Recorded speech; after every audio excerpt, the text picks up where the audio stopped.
समांतर श्रेणी या श्रेणी,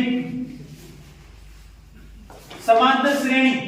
तो श्रेणी किसे कहते हैं? किसी वस्तु संख्याओं को एक व्यवस्थित क्रम में सुनिश्चित करना क्या कहलाता है? श्रेणी कहलाता है। श्रेणी हम पढ़ रहे कौन सी श्रेणी? समांतर श्रेणी। तो डायरेक्ट समांतर श्रेणी क्या होती है बताओ? समांतर श्रेणी एक ऐसी श्रेणी जिसमें क्रमागत दो पदों के मध्य का अंतर क्या होता है? समान होता है। क्रमागत दो पदों के मध्य का अंतर क्या होता है? समान होता है। जैसे एग्जांपल के तौर पे 2 4 6 8 कोमा डैश अनंत, या 1 3 5 7 कोमा डैश अनंत। ये दोनों समांतर श्रेणी के उदाहरण है। कैसे? क्योंकि 2 और 6 के 2 और 4 के बीच का अंतर भी 2 है, 4 और 6 के बीच का अंतर भी कितना है? 2 है, और 6 और 8 के बीच का अंतर भी कितना है? 2 है। मतलब इन सभी संख्याओं के बीच किन्हीं भी दो लगातार संख्याओं को ले, उनके बीच का अंतर देखें तो कितना मिलेगा? बराबर मिलेगा प्रत्येक स्थिति में। तो ऐसी श्रेणी क्या कहलाती है? समांतर श्रेणी। समांतर श्रेणी में जो इनके पद होते हैं, जो इनकी संख्या होती है, समांतर श्रेणी के जो पद होते हैं, समांतर श्रेणी के जो पद होते हैं इनको हम स्मॉल ऐसे लिखते हैं। किससे लिखते हैं? स्मॉल ऐसे लिखते हैं। और समांतर श्रेणी का जो प्रथम पद होता है, प्रथम पद को या तो ए लिखेंगे या a1 लिखेंगे, दूसरे पद को लिखेंगे a2, तीसरे पद को लिखेंगे a3, चौथे पद को लिखेंगे a4। और इसी प्रकार अगर हमको nवां पद लिखना है, कौन सा पद? nवां पद लिखना है। nवां जो पद होता है, nवां पद को लिखते हैं an, या हम स्मॉल l से लिखते हैं। तो किसी श्रेणी का कोई भी पद लिखना है, पदों को किसके द्वारा दर्शाएंगे? a के द्वारा। पहला पद क्या होता है? a1, दूसरा पद क्या होता है? a2, तीसरा क्या होता है? a3, चौथा क्या होता है? a4। और इसी प्रकार nवां पद क्या होता है? an या l। nवें पद को हम अंतिम पद भी कहते हैं। कौन सा? अंतिम पद भी कहते हैं, या व्यापक पद। कौन सा पद? व्यापक पद भी कहते हैं।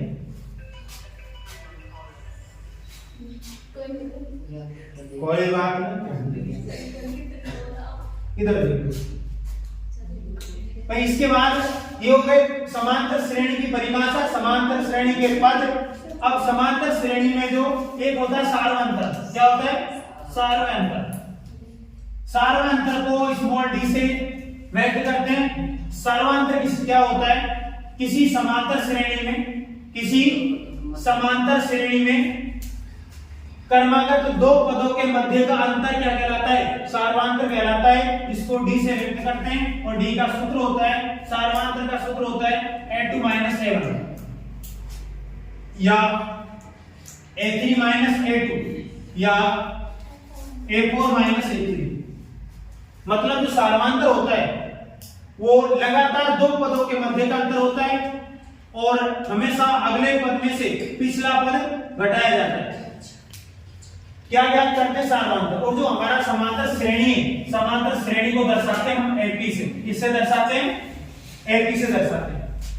अब बात करें हम समांतर श्रेणी के पद जो होते हैं उनको किससे लिखा जाता है? समांतर श्रेणी का यदि किसी श्रेणी का एक तो प्रथम पद हो। कौन सा पद? एक तो प्रथम पद हो, और एक क्या हो? सार्वंतर। यदि किसी श्रेणी का प्रथम पद हो और सार्वंतर डी हो, प्रथम पद a और सार्वंतर d हो, तो हम उस श्रेणी का कोई भी पद ज्ञात कर सकते हैं। जैसे अगर हमारे पास a का मान है और d का मान है, तो हमें a1 ज्ञात करना है, तो a1 तो किसके बराबर होता है? a के बराबर होता है। और a2 ज्ञात करना है, तो a2 का सूत्र बढ़ेगा a + d। इसी प्रकार a3 ज्ञात करना है, तो a3 का सूत्र बनेगा a + 2d। a4 ज्ञात करना है, तो सूत्र बनेगा a + 3d। और इसी प्रकार अगर किसी an पद का सूत्र ज्ञात करना है, मान ज्ञात करना है, तो आएगा a प्लस में n - 1d। देखो अगर a2 ज्ञात करना है तो d के साथ इसमें से एक कम करके गुणा किया जाता है। मतलब जैसे a2 तो दो में से एक कम करें तो कितना आएगा? 1। और d का यहां गुणा कितना है? 1 है।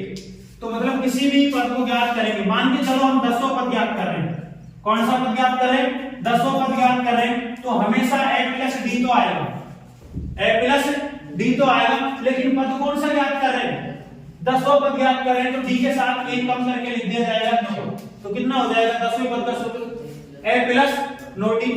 अगर हम 35वां पद ज्ञात कर रहे हैं, a 35 ज्ञात कर रहे हैं, तो बराबर में क्या आएगा, a प्लस डी तो आएगा ही आएगा, लेकिन कौन सा पद है 35वां, तो 35 से एक कम करके हम 34 का क्या कर देंगे, डी के साथ गुणा, तो 35वें पद का सूत्र क्या है, a प्लस 34 डी।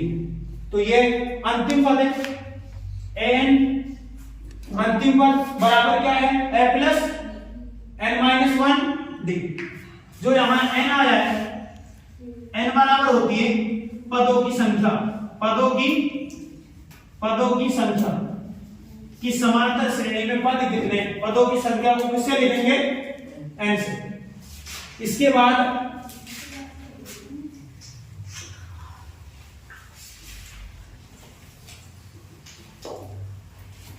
इधर अगर किसी समांतर श्रेणी में हमारे पास प्रथम पद भी दे रखा है और उस श्रेणी का हमारे पास n का मान भी दे रखा है और उस श्रेणी का अंतिम पद an भी दे रखा है और हमारे पास इसमें से d नहीं है, d को हमें ज्ञात करना है, तो हम या तो इसमें से d मतलब 4 पद है हमारे पास a n an और d, अगर इनमें से भाई a का मतलब प्रथम पद, पदों की संख्या और अंतिम पद और सारवांत, अगर इन चारों में से एक मिसिंग मतलब एक पद नहीं दिया, एक का मान नहीं दिया, तो हम कौन से सूत्र से ज्ञात कर सकते हैं उसको। अगर इन चारों में से किसी एक को नहीं दिया, तीनों का मान दिया है, तो सबसे पहले हम अंतिम पद का सूत्र लगाएंगे, किसका, अंतिम पद का। अंतिम पद या व्यापक पद बोलते हैं या nवां पद, कौन सा, nवां पद, और इसका सूत्र है an बराबर a plus n minus 1 d। हम इस सूत्र की सहायता से इन तीनों के मान रख के चौथे का मान प्राप्त कर सकते हैं। यह अंतिम पद का सूत्र है और इसी के माध्यम से 5.2 को क्लियर करना है। अब आता है 5.3। 5.3 में हमारे पास हम करते हैं समांतर श्रेणी का योग, समांतर श्रेणी का योग। समांतर श्रेणी का जो योग है उसके लिए दो सूत्र हैं। यदि प्रथम पद और अंतिम पद n वे n दिया हो, प्रथम पद a अंतिम पद n और n पदों की संख्या n दिया हो, तो n पदों का योग क्या होगा, n पदों का जो योग होगा उसका सूत्र होगा Sn बराबर n/2 a प्लस an। और यदि